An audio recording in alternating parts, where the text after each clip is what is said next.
নমস্কার। আপনারা যারা ওয়েস্ট বেঙ্গল পুলিশ কনস্টেবল ইন্টারভিউয়ের জন্য তৈরি হচ্ছেন, আজকের এই আলোচনাটা কিন্তু আপনাদের জন্য ভীষণই জরুরি হতে চলেছে। আচ্ছা, চলুন তো একদম শুরু থেকে শুরু করা যাক, মানে একেবারে গোড়া থেকে। আমরা পুলিশ বলি, কিন্তু এর বাংলা প্রতিশব্দটা কি জানেন? আরক্ষী। শব্দটা কিন্তু এমনি এমনি আসেনি। এর মানে হলো রক্ষা করা, পাহারা দেওয়া, যা পুলিশের মূল কাজের একটা দারুণ প্রতিফলন, তাই না? ইন্টারভিউতে বসার আগে পশ্চিমবঙ্গ পুলিশ সম্পর্কে এই বেসিক তথ্যগুলো কিন্তু একদম ঠোঁটস্থ থাকা চাই। যেমন ধরুন, এটা তৈরি হয়েছিল 1861 সালের পুলিশ আইন মেনে। এর মোটোটা বেশ interesting, we care, we dare. Headquarters কোথায়? আলিপুরের ভবানী ভবনে। আর হ্যাঁ, বর্তমান ডিজি হলেন শ্রী রাজীব কুমার। আর এটা চলে পশ্চিমবঙ্গ সরকারের স্বরাষ্ট্র মন্ত্রকের অধীনে। তো আজকে আমরা কি কি বিষয় নিয়ে কথা বলবো? প্রথমে দেখব পশ্চিমবঙ্গ পুলিশের একটা পরিচিতি, তারপর জানব পুলিশের আসল কাজগুলো কি কি। এরপর এর প্রশাসনিক কাঠামোটা বুঝব, বিভিন্ন র্যাঙ্ক আর স্পেশাল ডিপার্টমেন্টগুলো নিয়েও কথা হবে। আর শেষে আপনাদের ইন্টারভিউয়ের জন্য কিছু গুরুত্বপূর্ণ তথ্যও থাকছে। চলুন তাহলে শুরু করা যাক আমাদের প্রথম টপিক দিয়ে। পুলিশের প্রধান কাজগুলো কি? আর এটা কিন্তু শুধু আইন কানুন লাগু করার মধ্যেই থেমে থাকে না, এর পরিধিটা আরও অনেক বড়।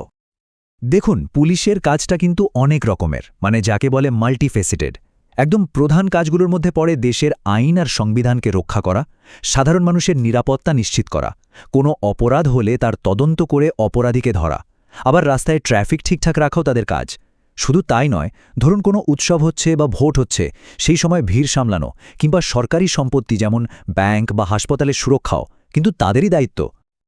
আচ্ছা, এবার আসা যাক পুলিশি প্রশাসনের কাঠামোয়, মানে পুরো সিস্টেমটা কিভাবে কাজ করে সেটা বুঝতে হলে এর অ্যাডমিনিস্ট্রেটিভ স্ট্রাকচারটা জানা কিন্তু খুব দরকার। রাজ্য পুলিশের পুরো কাঠামোটা কিন্তু দারুণভাবে সাজানো। ভাবুন তো, একেবারে মাথায় রয়েছেন ডিজি ও আইজি। তার অধীনে গোটা রাজ্যটা একটা জেনারেল পুলিশ ডিস্ট্রিক্ট। এবার এই রাজ্যটাকে ভাগ করা হয়েছে কয়েকটি জোনে। প্রত্যেকটা জোনের মধ্যে আবার রয়েছে বেশ কিছু রেঞ্জ। রেঞ্জগুলো তৈরি হয়েছে জেলা নিয়ে, আবার জেলাকে ভাগ করা হয়েছে সাবডিভিশন আর সার্কেলে। সার্কেলের ভেতরে থাকে থানা, যেটা হলো পুলিশের কাজের মূল ইউনিট। আর সবচেয়ে ছোট ইউনিট হলো থানার অধীনে থাকা ফাঁড়ি বা আউটপোস্ট।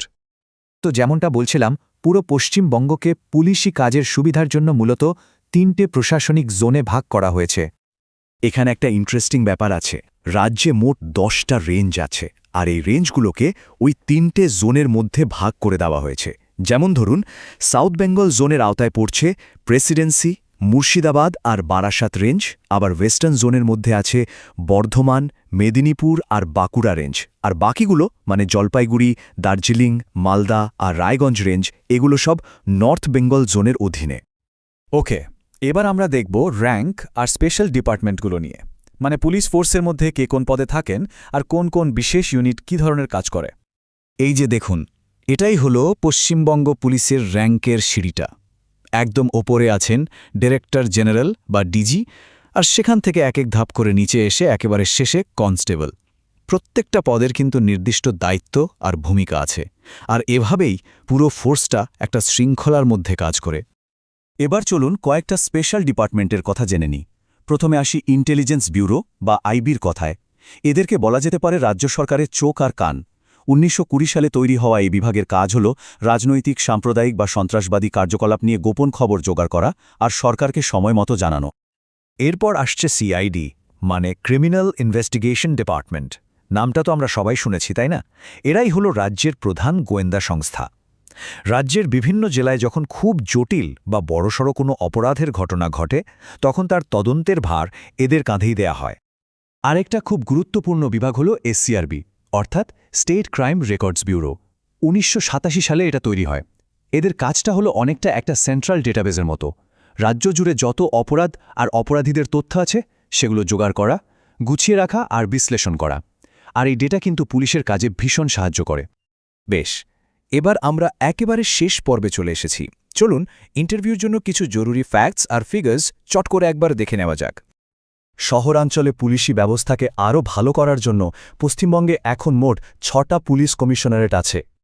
কোনগুলো? নামগুলো কিন্তু মনে রাখতে হবে: হাওড়া, বিধাননগর, ব্যারাকপুর, আসানসোল, দুর্গাপুর, শিলিগুড়ি আর চন্দননগর।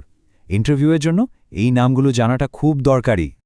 শুধু শহরেই নয়, নদী আর বন্দর এলাকাতেও আইনশৃঙ্খলা রক্ষার জন্য স্পেশাল ব্যবস্থা আছে।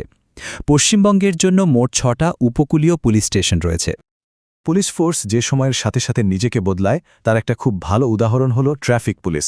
2000 সালে বিশেষ করে বড় শহর আর ইন্ডাস্ট্রিয়াল এলাকাগুলোতে গাড়ির চাপ সামলানোর জন্য এই আলাদা শাখাটা তৈরি করা হয়েছিল।